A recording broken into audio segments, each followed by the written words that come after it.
to welcome you and give you now the floor to start.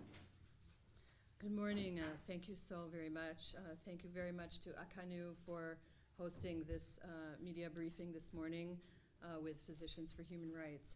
I'm Susanna Sirkin. I'm the Director of Policy at Physicians for Human Rights, and I'm very pleased and honored to be here with my colleague Michael Payne, who's Interim Director of Advocacy for Physicians for Human Rights, and a special guest of ours, Dr. Husam El-Mugamar, who is the Vice President of the Sudan Doctors Union, UK, who will speak after we present the background and findings of the report that we are releasing today in Geneva. Physicians for Human Rights is an international non-governmental human rights organization that brings the skills, knowledge, and voice of science and medicine to the documentation of human rights violations and advocacy to prevent and achieve accountability for them. Over many decades, we have documented mass atrocities, human rights violations, war crimes, crimes against humanity, and genocide in many countries. We have brought irrefutable court-admissible evidence to international and domestic courts and tribunals. And for a long time, we have worked on the extensive human rights violations and mass atrocities in Sudan, among others. Today, we are releasing this report that you have in front of you, Chaos and Fire, which is a documentation of incidents surrounding what has become known as the June 3rd massacre in Khartoum 2019. On the morning of June 3rd, 2019, Sudan's security forces violently attacked pro-democracy demonstrators at a sit-in in central Khartoum. This sit-in occurred near the headquarters of the Army, Navy, and Air Force of the Sudanese government. Reports indicated that there were deaths of scores of people. There were many people who went missing, and PHR believes that the true number of deaths is larger than what we have seen in official counts due to the fact that there are many still missing and that many of the bodies have not been officially reported or recovered. There were also hundreds of people reported to be injured. And there were other incidents of violence around the same time in Sudan, so not just in Khartoum, but also in the Blue Nile area, in Kordofan, and in Darfur. Our report is focused primarily on the incidents in Khartoum to give a snapshot or a window into the kind of violence that occurred around there, but certainly it is important to continue to document and investigate and achieve accountability for the atrocities that occurred across the country during that time. What is remarkable is that Sudan has seen an extraordinary year of transition following 30 years of a cruel dictatorship of Omar al-Bashir. There were demonstrations and many civilian-led protests starting in October 2018 that continued through last year up until the June violence, which was very shocking, that particular violence. But in the course of these protests, in April 2019, following violent attacks, earlier in the year, or earlier in the month, a longtime President Omar al-Bashir stepped down. That occurred on April 11th. The June 3rd violence in Khartoum was truly shocking in its ferocity and its scale. Protesters persisted nonetheless after June 3rd, calling for democracy, freedom, and accountability. Physicians for Human Rights continued a months-long investigation using testimonies, physical evidence, medical evaluations of survivors to look at the nature of the injuries and the physical and psychological trauma caused by the violence. We particularly report in this extensive documentation on the targeting of health workers, who provided care to the injured and were threatened, persecuted, many times beaten, and humiliated. There was also a documentation in our report on sexual violence and assault and humiliation that occurred in the events surrounding June 3rd. Families today await the truth. Our report is not comprehensive, but it covers detailed examinations and interviews of 30 survivors, both men and women, including health workers.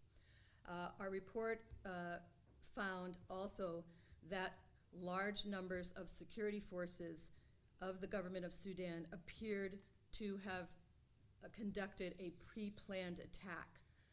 Many of the attackers identified themselves as Rapid Support Forces, or RSF forces.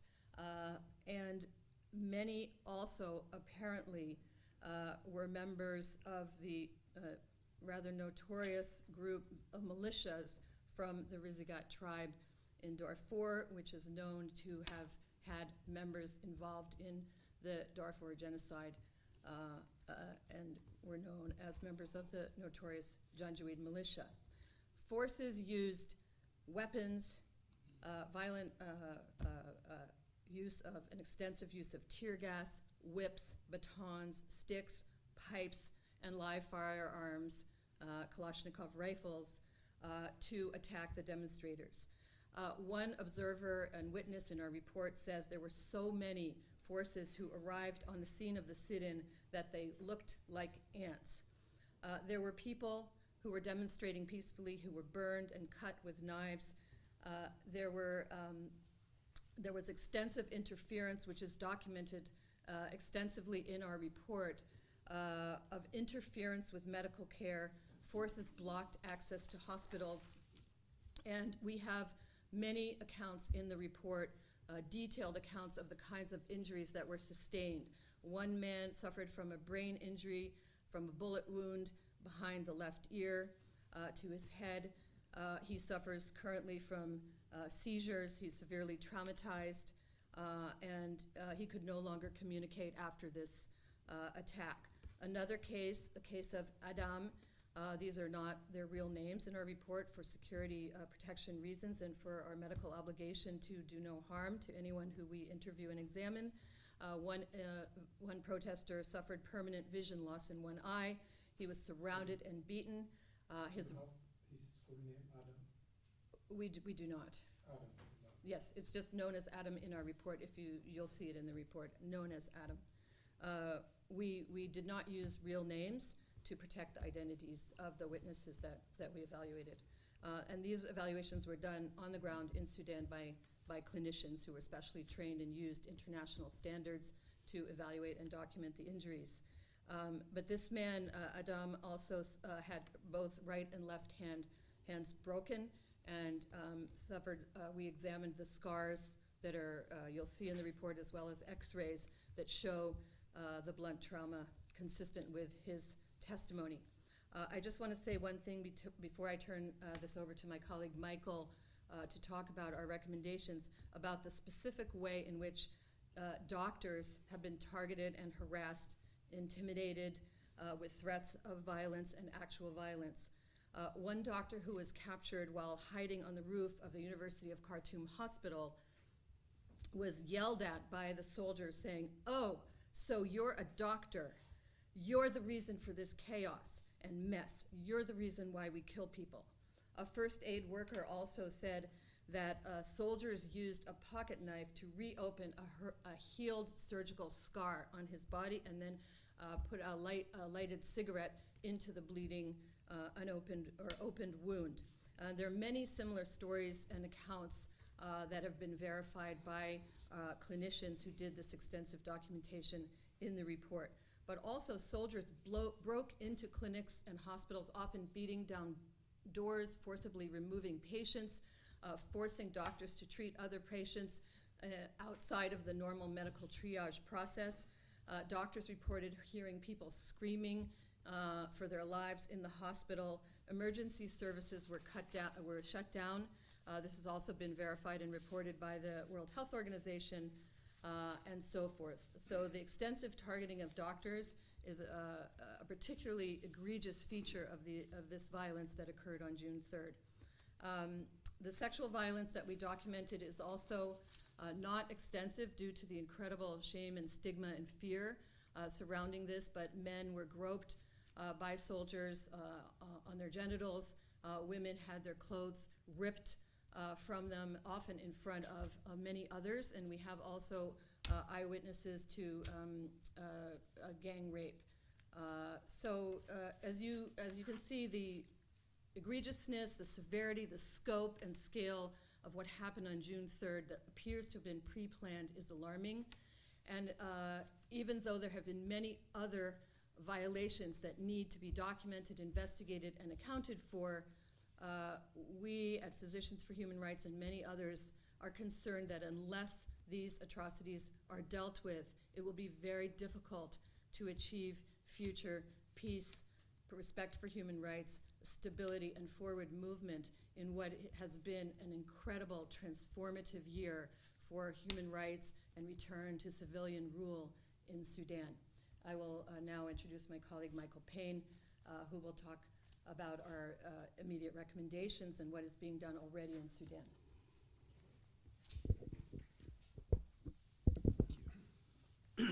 Thank you. I'm Michael Payne. I'm the Interim Advocacy Director for Physicians for Human Rights, and thank you, Susanna. Picking up from the point where Susanna left off, this transition to a civilian rule in Sudan has seen some very positive steps as well in terms of trying to address a lot of the rights abuses that have happened both throughout the transition since that period, including the June 3rd massacre, as we've been documenting here, including through the creation of a national commission to investigate these abuses and atrocities that were committed on that day. Again, not only in Khartoum, but across the country. But in this report, we focus on Khartoum. One of the other notable steps that we also want to highlight in this context is that Sudan has become now the first and only country in the world to include within their new constitution a specific reference to cooperation with the UN Office for the High Commissioner for Human Rights, which we believe is a very positive step. And that initial steps have been taken to begin to reform national laws in support of international human rights standards.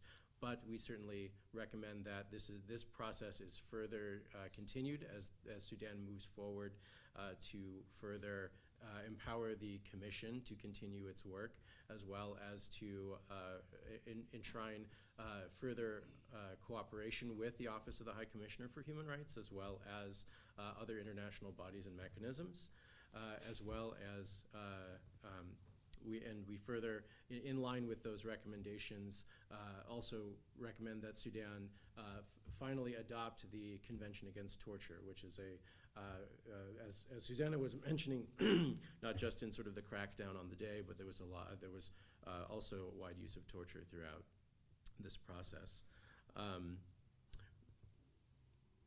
With the Commission's work continuing on the ground, this is a very delicate situation, and the Commission continues its work in attempting to document all of the abuses that happened on the ground. But its mandate has, the original 3-month term of its mandate had reached a conclusion in January, yet the work of the Commission is yet unfulfilled. From what we know, that they have not yet received a formal extension of that mandate by the Prime Minister's office. We urge the Prime Minister and the government of Sudan to formally extend that mandate and to further support the work of the Commission to its conclusion in the effort of reaching accountability. In addition, the National Commission, which is charged with investigating these crimes, needs the full support of Sudan's wide legal and human rights community, as well as international bodies like the United Nations Office of the High Commissioner and the African Union, to be able to support their work towards documenting and accountability. So we urge the government of Sudan to support the work of the Commission, to pursue its conclusions for the sake of accountability. And we particularly want to stress the need for accountability for these types of attacks on health workers and health facilities. Thank you, Michael. I would now like to introduce a physician based in the UK who has long experience as a Sudanese doctor and internationally as well, who represents the Sudanese Doctors Union UK. He is speaking independently of Physicians for Human Rights, and we invited him to join us here to give his own account and his perspective, because as many know, among the leaders of the movement that called for change in Sudan was the medical community of Sudan, the organized medical community through their unions, through their organizations, and also we want to honor the incredible courage, resilience, and integrity of Sudanese doctors who came risking their lives and in a number of cases losing their lives to treat the injured in the violence that has occurred in the aftermath of October 2018, and especially into June 3rd and its aftermath. So Dr. Husam, welcome and thank you for sharing your story with us. Thank you, Susanna, for having me here, and thank you to Physicians for Human Rights. My name is Husam El-Mugamar. I am a consultant microbiologist and infection control professional in one of the London's hospitals. I live and work in the UK. I'm the vice president of the Sudanese Doctors Union in the UK. As you know, Sudan's Doctors Union has started its work in 1948. Our organization was formed about 44 years ago in 1976. And since the formation of our organization, we kept our democratic value. I was elected twice as the vice president of the Sudanese Doctors Union. Obviously, our daily work is around support to our members and also providing support to our fellow doctors and professionals in Sudan in terms of training and helping with health services in Sudan. That is the day work. But the work that we have done and we've been doing for a very long time is struggling against dictatorship. We are proud to say we never put our hand with a dictator, and we never do so. I thank Physicians for Human Rights to have me here today, and I actually talking about the massacre that happened on the 3rd of June on the sitting in front of the headquarters of the army.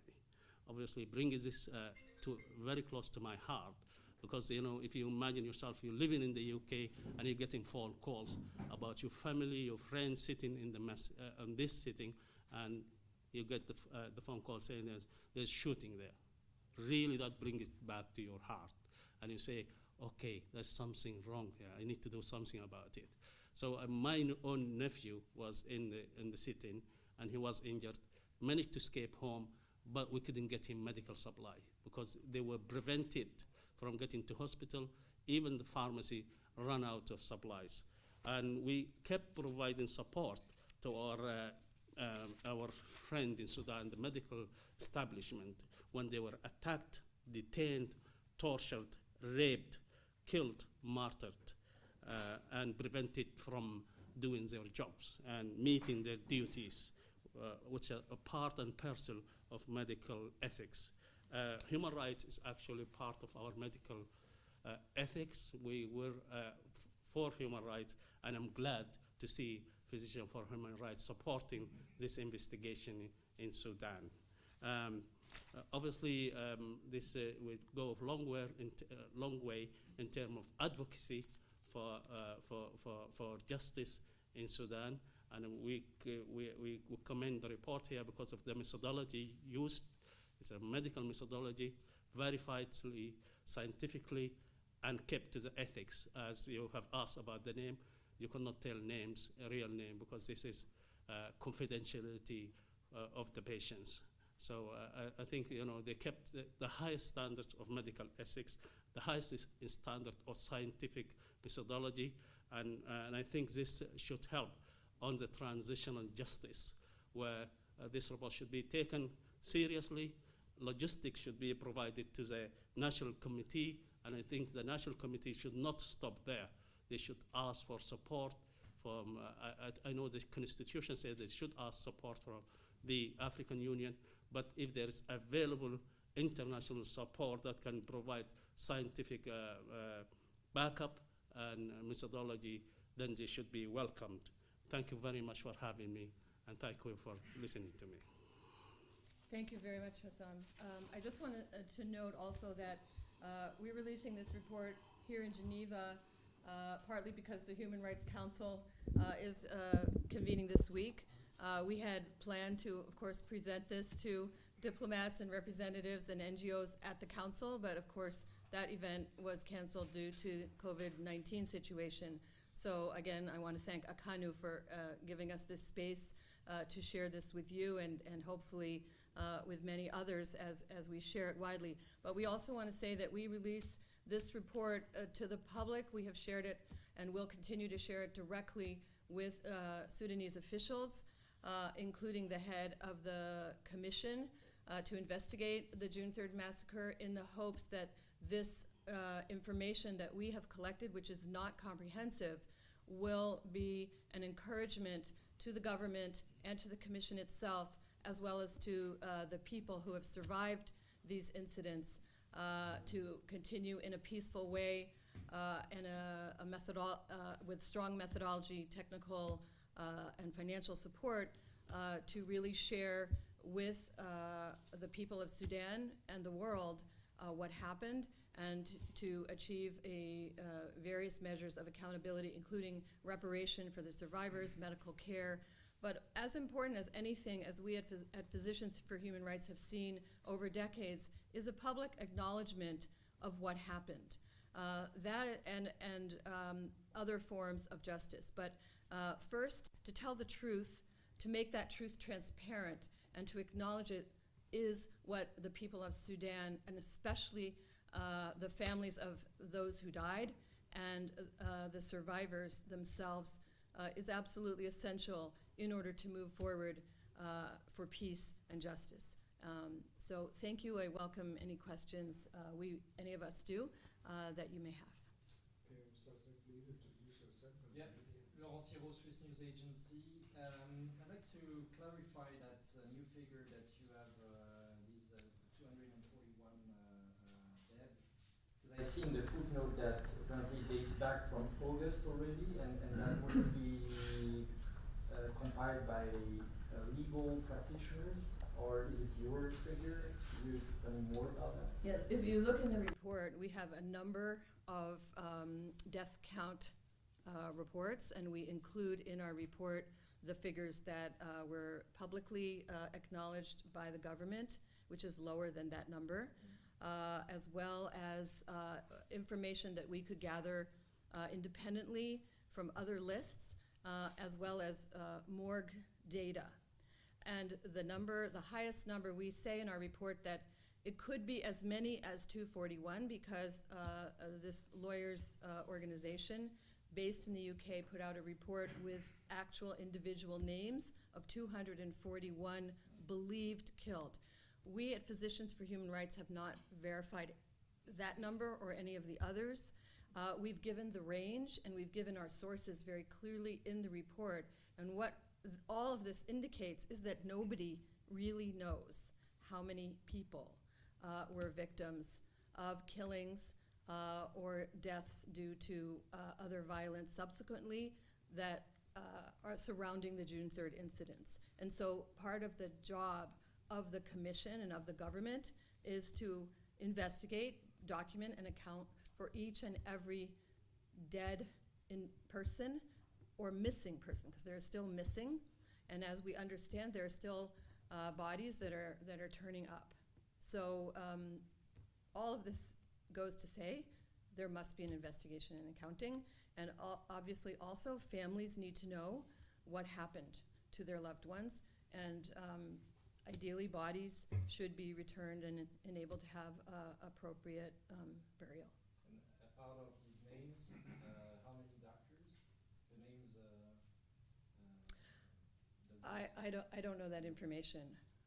We could look and see if we have further information on that, but I'm not sure that that is known. Taha, in the Middle East section, at the visibility, there is a new government and new institutions. And there is also procedures going on this issue. Do you have any connection, do you have any contact with the National Commission in Sudan about this 3 June events? Yes, as I mentioned, we have sent our report actually in advance of this release today to the Commission. We are sending it today also to the Attorney General and the Minister of Justice, and we have requested a meeting here with the Sudan delegation to the UN in Geneva so that we can also discuss the findings, and we very much welcome ongoing discussion, dialogue, and questions about any of our findings with the government of Sudan. So, have you accusing the previous regime or the new one? Who is acting this Well, instance? the violence occurred during the period of the transitional government in its early stages. So the Omar al-Bashir, the former president, had already stepped down. So we in our report are just documenting as best we can what we understand to have been indications of who may have been responsible, in particular from eyewitness accounts and people that we interviewed and assessed. There were reports, as I mentioned, of RSF having participated, but there are clearly also reports that other forces may have been involved, and what we do not know is who is ultimately responsible for having organized these attacks, for giving the orders. But clearly what our report says is that this was very well organized. If you read in depth in the report, you'll see the documentation, which is consistent across many of the individual separate interviews that our clinicians conducted, that there were many, many trucks lined up, large numbers of troops prepared to go in on that day. And so that is why the work of this independent national commission is so crucial, because it should be able to get deeper understanding and knowledge of who is ultimately responsible, who perpetrated the attacks, and also at the individual responsibility level, who perpetrated and which forces under which direction committed some of the most egregious acts. My name is Paula Dupuis. I'm a freelance journalist here. I just had a couple of questions. First of all, are there organizations, international NGOs that may be also working on this case? And secondly, I just wanted to know what the situation is now in terms of the perception by states and other armed actors in Sudan towards the physicians. You want to answer? I'll answer. Yeah, we can both discuss. But so there are international organizations that are working in Sudan and on this issue of the non-governmental organizations. I know that Human Rights Watch has done another investigative report on the situation in Sudan. But I also want to highlight that there is a cooperation between the Office of the High Commissioner for Human Rights on the ground in Sudan, that they've been following a memorandum of understanding to set up an office in the country, across the country actually. And so we're supportive of that further cooperation and that further investigation. And we hope that such an office is then mandated and supported to conduct and help support further human rights focused investigations and reporting, both to the government and publicly and to the international community at large. I would love to also add, and I'd love to hear Yeah. from Dr. Husam as well, that there are Sudanese organizations, and including doctors, who have a lot of information, including physical evidence, medical reports. The full situation at the morgue should be investigated and publicly documented. One of the things that we've been concerned about is that there have been reports, including from some of the people we interviewed, of sort of a chill around reporting to this commission. There were sometimes locations where it was taking witnesses that were not deemed to be fully confidential or secure. And the fact that the commission's mandate has not been formally extended is of concern. And that also means that it may lack the technical financial resources as well as the political investment that is required for it to do its job. And if that leads to dismay, distrust, and more, that would be a very concerning situation because people are waiting to find out the truth and also the answers to some of the questions that you yourselves have raised right here. Dr. Yes, Husam, you may have your own Yeah, views on this for representing the SDM. Obviously, this is an important issue that what the doctors and the medical staff has went through in Sudan is unprecedented, and it's something that people need to study in a sense to find out what happened so it never happen again. To me, this is a never event, not just for the doctors and medical profession in Sudan, but also for everybody around the world. The Sudanese Doctors Union are in communication with medical establishment. For example, we are sending 2 of our members to speak to the Royal College of Obstetricians and Gynecologists in the UK around a campaign we have called Silence in Blue, which deal with rape during the uprising and during the sitting as well. We also have some communication with organizations that work in forensic architecture, and also we have a communication with the London School of Tropical Medicine and Hygiene around the emergency response during the uprising. So this has actually created a lot of interest from the international medical establishment. And during the revolution, we had many publications in the Lancet and the BMJ about what is happening in Sudan. And I think this has to be really taken seriously, not just by the Sudanese doctors organization, but by doctors around the world and medical establishment. Thank you. Just for PHR, we couldn't agree with you more, and it's absolutely vital that this be addressed. The extent of the obstruction of healthcare and the intimidation, arrest, detention, torture, and even killing of doctors in Sudan, if it is not fully accounted for, and if there's not actual legal accountability for this, it does send a very disturbing, scary message to the world.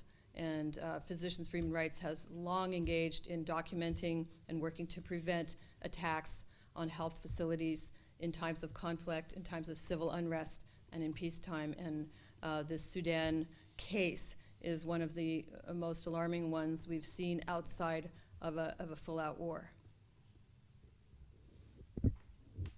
Did you have a question? Yeah, just so in terms of the situation now in Sudan, I mean, has there been a sense amongst doctors that there's still some sort of threats that they feel as this situation hasn't been resolved?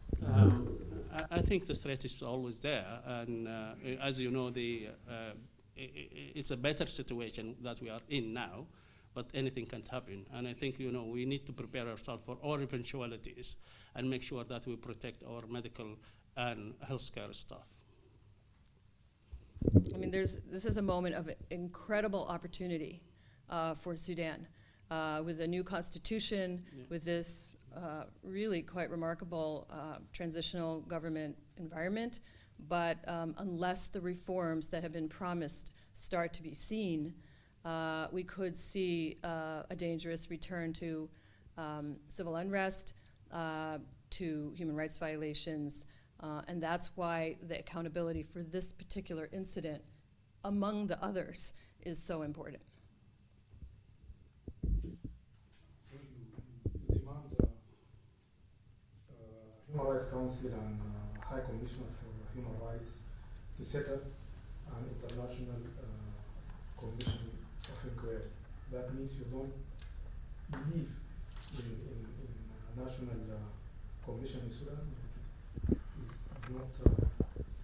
So that's not what we're calling for in this report. We are urging for support for the National Commission by both the Sudanese government but also by the international community. And so we are calling for the Office of the High Commissioner for Human Rights to be able to and be allowed to give the support to the National Commission, as is enshrined now in the new constitution in Sudan, again, which we are very, Sudan should be very proud that they have this landmark step in including the Office of the High Commissioner in their constitution, but we want to see that followed through by active support and allowing that connection to be made in support of the National Commission and the national findings, so that Sudan can address this at home. Yeah, so just to be clear, it's a national Sudanese commission, not international, that we are. Okay, so we want to make sure that it can do its job fully and continue, because it's not completed its work, and it has requested an extension, and we support that. Of course, if the results of that are incomplete or are not, and the witnesses are not able to fully share the evidence, as well as all the evidence that comes from many other institutions, including doctors' unions and the hospitals and so forth, then at that point the international community would and should step in. But Sudan is first and foremost, as any other government, responsible to investigate and document and share the information and implement accountability itself first. Thank you. Have you requested any meeting with the High Commissioner?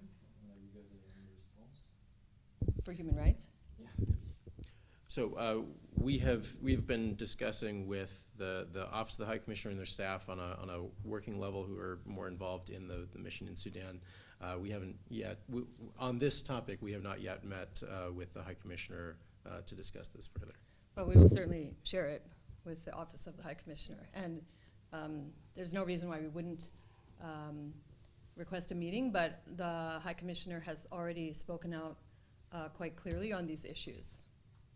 So you feel that she's really committed to, and by implementing that office also on the ground in the country, she's really committed to move forward on that affair? Yeah, as there already is an office there. It's moving, it's very early days, so we'll see, but we understand from everything we've seen that there is a very strong commitment to supporting Sudan as it moves forward to enact human rights principles, to ratify treaties, it's an enormous job to reform a system that is used to torturing and killing and treating innocent civilians at will with violence. And it's not something that turns around overnight. We're hopeful, but we're also cautious, because we know how sensitive these periods can be.